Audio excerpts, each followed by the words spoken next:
Good morning. I'd like to open by first off thanking my family back home, my wife Kristen, our 8-year-old son Lucas, 6-year-old son Andrew. Interesting timing. My wife is due with our third, a little girl, any day now. So a lot of things going on at the Braun house right now. But they have been an absolute rock over the course of the last couple weeks, and certainly want to acknowledge everything that she has going on at home. Secondly, I want to thank our players, our staff, and all their families. They have responded in this time with exceptional work ethic, resolve, perseverance, through an incredibly difficult time. In all my one-on-one meetings, time with our players during workouts, it has been absolutely inspiring. It is an honor to be here representing Northwestern University, our football program, and most importantly, our players back in Evanston preparing to have a successful season this fall. I never could have imagined, nor did I desire, to become a head coach under these types of circumstances. That said, I'm honored to lead this group moving forward. With a dad from Ohio, born in the north suburbs of Chicago, and moving to Wisconsin in elementary school, my childhood was filled with Big Ten football. Watching Northwestern games with Dad, many Saturdays in Camp Randall, rooting on the Badgers.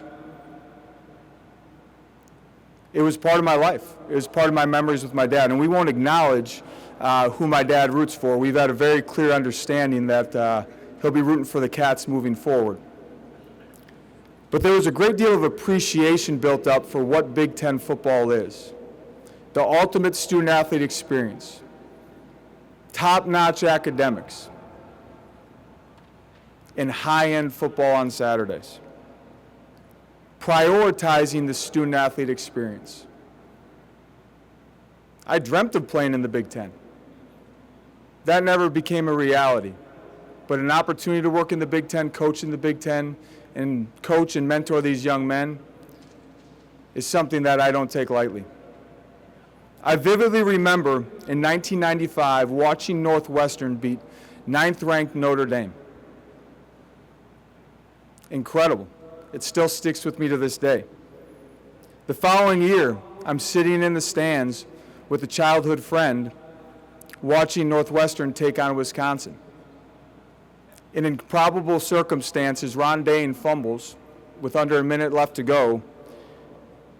A few plays later to find Steve Schnurr connect with Dwayne Bates on a double move in one of the most improbable Northwestern wins in Northwestern history. Again, this opportunity is a dream come true to be a part of Big Ten football. I say all this to say that when Coach Fitz offered our family the opportunity to come to Northwestern back in January, and I started work on January 16th of this year,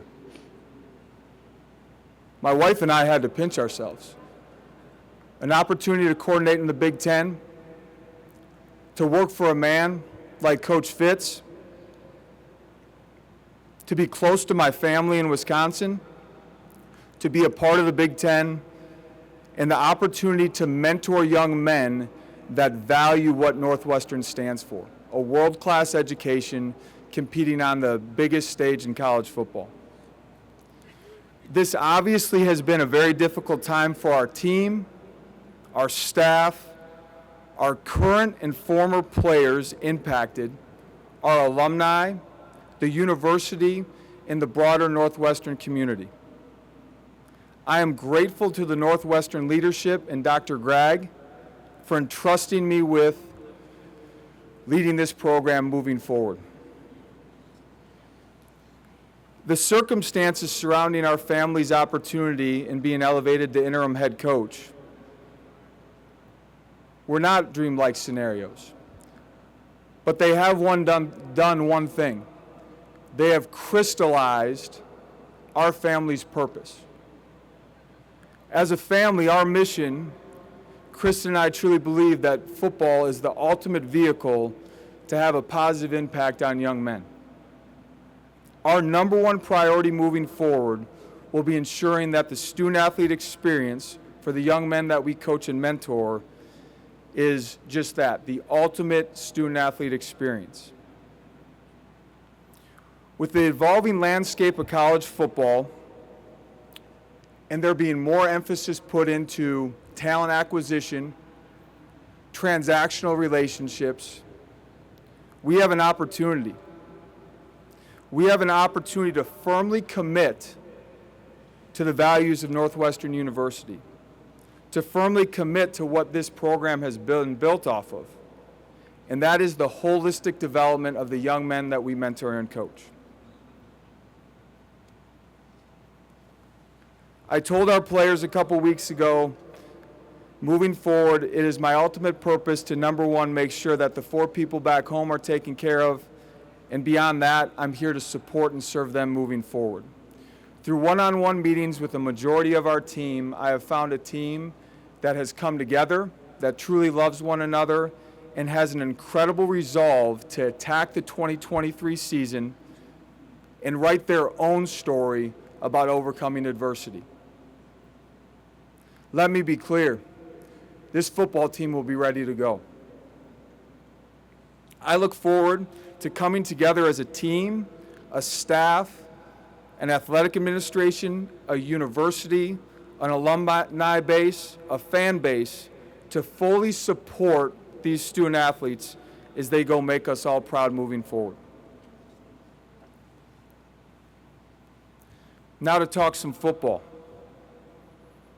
Very excited about what we have coming back on the offensive side of the ball. There's a great deal of depth at all positions. The loss of Peter Skronsky on the O-line will certainly be a big hit, but truly believe under our offensive staff, our O-line has a chance to show that depth, play with depth, and find ways to establish the run in the Big Ten. The tight end group is one of the deeper tight end groups I've been around, and that's saying a lot after coming from North Dakota State. Excited about our running back room and the return of Cam Porter. And Armand Binns, our wide receiver coach, has done a tremendous job getting this wide receiver group to a point where we feel like we can really lean on the depth in that room to utilize the passing game. The quarterback battle will be something that will be fun to see as the fall moves forward. But the addition of Ben Bryant, the return of Brendan Sullivan, and a young man from the south side of Chicago, Jack Lausch, will provide a great deal of competition in fall camp. Defensively, we look forward to, a D-line room that Coach Smith has done a great job of building through some transfers and the development of a young group with a great deal of talent, a veteran linebacker room, a ton of depth in the safety room, and an athletic corner room that's inexperienced but has a great leader in Garnett Hollis as we move forward. Special teams will continue to play a critical role in finding ways to win on Saturdays for Northwestern. At the end of the day, and one of the first things that we did as a staff in the last couple days was having an opportunity to sit down and have an honest conversation about how we're going to win football games at Northwestern this year. And it's not going to just be our defense. It won't just be our offense. It's going to require complementary football that puts us into situations to win in the fourth quarter. Again, let me be clear. Through all these one-on-one meetings, seeing our team the last 2 weeks, I firmly believe that this group has a demeanor, has a brotherhood, and has a resolve that there's reasons to be very excited about the story that they will write this fall. With that said, I'll open it up to questions. We'll start in the back on the aisle. Coach Bradley Locker inside, and you just kind of, what were these last few weeks for you, finding out that you were the head coach of Northwestern? What does it mean to have the support of your players only being here for 6 months?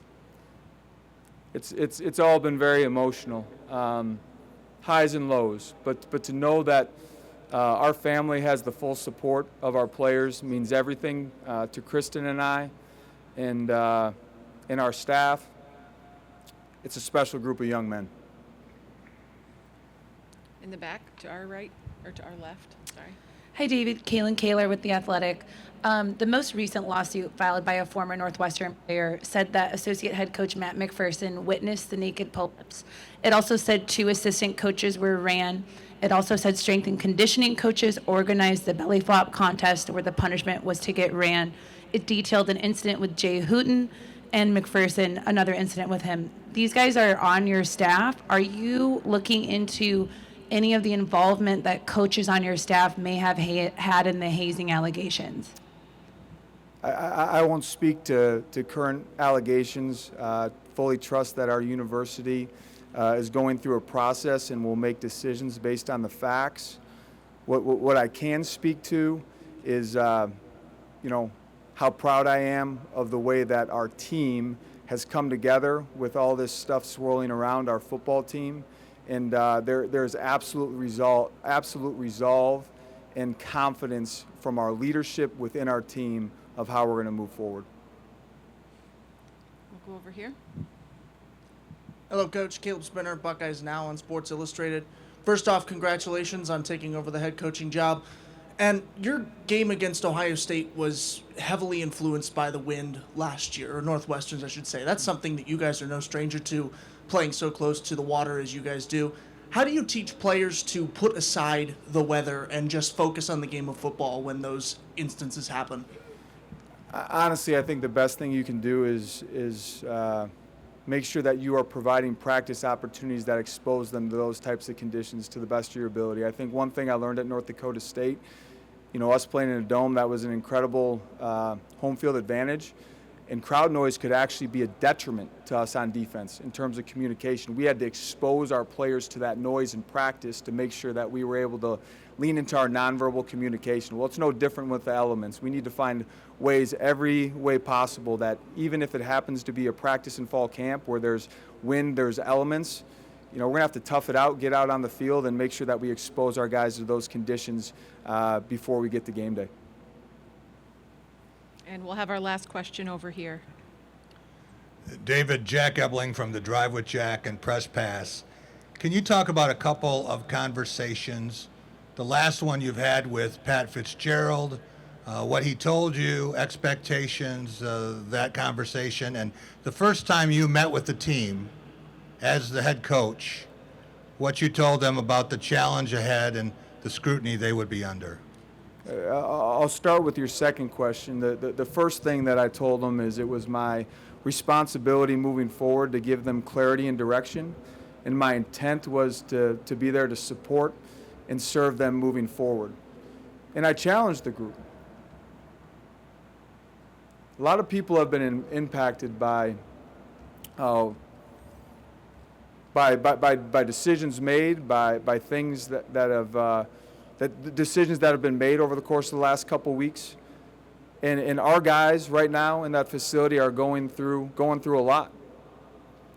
And we have an opportunity to either run from that or an opportunity to truly stare that adversity in the face, stare it down, and go attack this opportunity to make this fall an incredible story that truly embodies what this team's all about. I've challenged them with that, and I can say that they have responded to that challenge in an absolutely inspiring fashion. All right, thank you, Coach. Just a reminder that